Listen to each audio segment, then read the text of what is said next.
નમસ્કાર અમારા વાલા પેન્શનર મિત્રો, નિવૃત્ત કર્મચારી મિત્રો, ભાઈઓ તથા બહેનો, સ્વાગત છે આપ સૌનું આપણી આ યુટ્યુબ ચેનલ ભાવેશ મકવાણા ન્યૂઝમાં।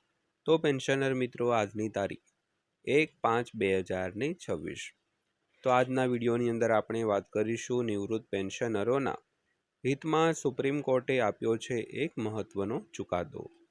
તો પેન્શનર મિત્રો, શું સુપ્રીમ કોર્ટે ચુકાદો આપ્યો છે જેની આજના વિડીયોમાં આપણે વાત કરીશું। તો આજનો વિડીયો તમે ખાસ કરીને અંત સુધી જોઈ લેજો।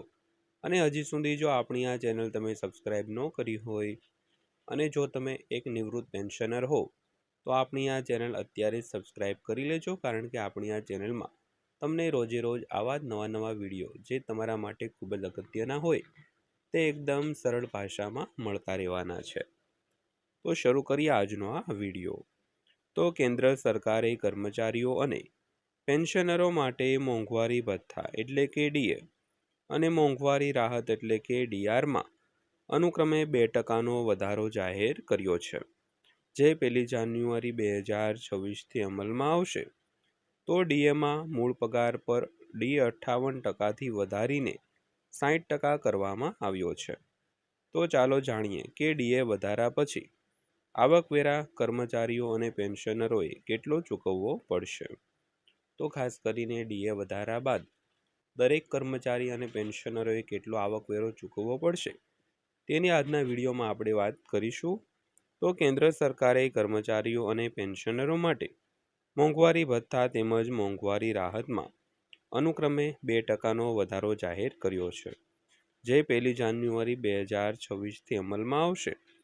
તો ડીએમાં મૂળ પગાર પર ડીએ 58%થી વધારીને 60% કરવામાં આવ્યો છે। તો ચાલો જાણીએ કે ડીએ વધારા પછી આવકવેરા કર્મચારીઓ અને પેન્શનરોએ કેટલો પગાર ચૂકવવો પડશે। સૌથી પહેલા વાત કરીએ તો શું ડીએ કરપાત્ર છે?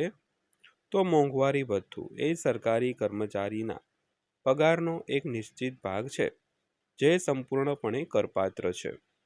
આમ જો તમારો પગાર કરપાત્ર કૌંસમાં આવે છે તો મોંઘવારી ભથ્થું આપમેળે કરપાત્ર બનશે, કારણ કે તેના પર ફક્ત તે જ કર મુક્તિ લાગુ પડે છે જે કુલ પગાર પર લાગુ થાય છે મિત્રો। તો ખાસ કરીને તમારો પગાર જો આવકવેરાને પાત્ર હોય તો તમારું મોંઘવારી ભથ્થું છે તે પણ આવકવેરાને પાત્ર થશે। ત્યારબાદ જોઈએ તો ડીએ પર કેટલો ટેક્સ લાગે છે। તો ડીએની ગણતરી માટે એક ચોક્કસ ફોર્મ્યુલા છે, પરંતુ આ ભથ્થા પર કર લાદવા માટે કોઈ ચોક્કસ નિયમ કે ફોર્મ્યુલા નથી। તો ડીએ પર તમારા કુલ કરપાત્ર પગારના આધારે કર છે તે લાદવામાં આવે છે, જે તમે નવી કર વ્યવસ્થા પસંદ કરી છે કે જૂની, અને તમે કોઈ પણ કપાત યોજનામાં કેટલું રોકાણ કર્યું છે તેના પર આધાર રાખે છે મિત્રો। ત્યારબાદ જોઈએ તો શું ખાનગી ક્ષેત્રના કર્મચારીઓને ડીએનો લાભ મળે છે? તો વાત કરીએ તો ના, ડીએ અને ડીઆર સામાન્ય રીતે કેન્દ્ર અને રાજ્ય સરકારી કર્મચારીઓ અને પેન્શનરો માટે હોય છે। તો ભારતમાં મોટાભાગની ખાનગી ક્ષેત્રની કંપનીઓ તેમના કર્મચારીઓને અલગ ડીએ ઘટક ઓફર કરતી નથી। જોકે આ વળતર સામાન્ય રીતે દરેક નાણાકીય વર્ષની શરૂઆતમાં સમયાંતરે પગાર વધારો આપીને આપવામાં આવે છે મિત્રો। ત્યારબાદ વાત કરીએ તો ડીએમાં કેટલો વધારો જાહેર કરવામાં આવ્યો છે।